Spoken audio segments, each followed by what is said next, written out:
ఏపీలో యూనివర్సిటీల ఏర్పాటుపై అసెంబ్లీలో మంత్రి లోకేష్ కీలక ప్రకటన చేశారు. దేశంలోని టాప్ యూనివర్సిటీలతో పాటు విదేశీ యూనివర్సిటీలు కూడా రాష్ట్రానికి తీసుకొస్తామన్నారు. అన్ని అమరావతిలోనే కాకుండా ప్రతి పార్లమెంటు నియోజకవర్గంలో ఒక యూనివర్సిటీ ఉండేలా చూస్తామన్నారు. అమరావతిలో బిట్స్ ప్రాంగణం ఏర్పాటు కోసం ప్రభుత్వం 70 ఎకరాలు కేటాయించింది. విశాఖలో ఏఐ స్పోర్ట్స్ వారిటీ ఏర్పాటు చేస్తామన్నారు మంత్రి లోకేష్. ప్రైవేటు వర్సిటీల సవరణ బిల్లుకి ఏపీ అసెంబ్లీ ఆమోదం తెలిపింది. ఈ బిల్లుపై చర్చ సందర్భంగా సభ్యుల ప్రశ్నలకు సమాధానమిస్తూ యూనివర్సిటీల ఏర్పాటుపై ప్రభుత్వ ప్రణాళికను వివరించారు మంత్రి లోకేష్. నిన్నే కేబినెట్ మీటింగ్ లో బిట్స్ అమరావతిలో ఏర్పాటు చేసడానికి 70 ఎకరాలు కేబినెట్ కూడా ఆమోదం తెలిపింది. అధ్యక్ష, బిట్స్ ఆంధ్ర రాష్ట్రానికి వస్తుంది. అంతేకాకుండా అధ్యక్ష, సార్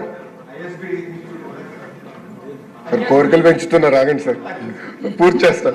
బిట్స్ కౌశిక్, నేను పార్ట్నర్షిప్ ఫర్మ్ స్టార్ట్ చేయడం బెస్టా, ప్రైవేట్ లిమిటెడ్ కంపెనీ స్టార్ట్ చేయడం బెస్టా? ఎందుకు అంత కన్ఫ్యూజన్? ఎక్స్పర్ట్ తో మాట్లాడు. ఎక్స్పర్టా? ఎలా? బాస్ వాలా బీ ద బాస్. అధ్యక్ష, రెండోది Tata group, LNT, IIT Madras, ప్రత్యేకంగా యూనివర్సిటీ ఆఫ్ టోక్యోతో కలిసి డీప్ టెక్ యూనివర్సిటీ ఏర్పాటు చేయాలి. అంటే నెక్స్ట్ జనరేషన్ ఏఐ ఎంఎల్ కాకుండా నెక్స్ట్ జనరేషన్ యూనివర్సిటీ ఏర్పాటు చేయాలి. ఇది పర్సనల్ గా గౌరవ ముఖ్యమంత్రి గారు లీడ్ చేస్తున్నారు. సాకా నాదైనా తెలుసు కదా గౌరవ ముఖ్యమంత్రి గారి గురించి, ఆయన పర్సనల్ గా లీడ్ చేస్తున్నారు. ఇది ప్యాషన్ ప్రాజెక్ట్ గా లీడ్ చేస్తున్నారు. ఇది నేను బలంగా నమ్మేది. మొత్తం ఎకో సిస్టమ్ ని రెవల్యూషనైజ్ చేసి యూనివర్సిటీ అది కూడా తీసుకొస్తున్నాను అధ్యక్ష. నేను పర్సనల్గా తీసుకుని ఒక ఏఐ యూనివర్సిటీ విశాఖపట్నంలో ఏర్పాటు చేయాలని లక్ష్యంతో ఉన్నాం. అదేవిధంగా ఒక స్పోర్ట్స్ యూనివర్సిటీ కూడా చేయాలని అధ్యక్ష. ఇది ఇప్పటివరకు ఉంది. ఇంతేకాకుండా ఎకనామిక్ డెవలప్మెంట్ బోర్డుతో కూడా అనేక యూనివర్సిటీస్ ఆల్రెడీ చర్చల్లో ఉన్నాయి. ఒకటి యూనివర్సిటీ ఆఫ్ టోక్యో కూడా చర్చలో ఉంది. ఏఎంఏ యూనివర్సిటీ ఫిలిప్పీన్స్ నుంచి కూడా చర్చలో ఉంది అధ్యక్ష.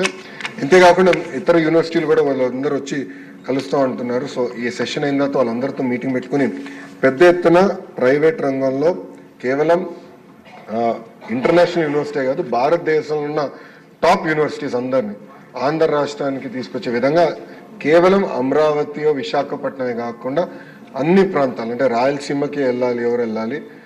ఇంకో పక్కన కొన్ని పార్లమెంట్లు మనం చూసేగల ప్రభుత్వ విశ్వవిద్యాలయాలు, ప్రైవేట్ విశ్వవిద్యాలయాలు.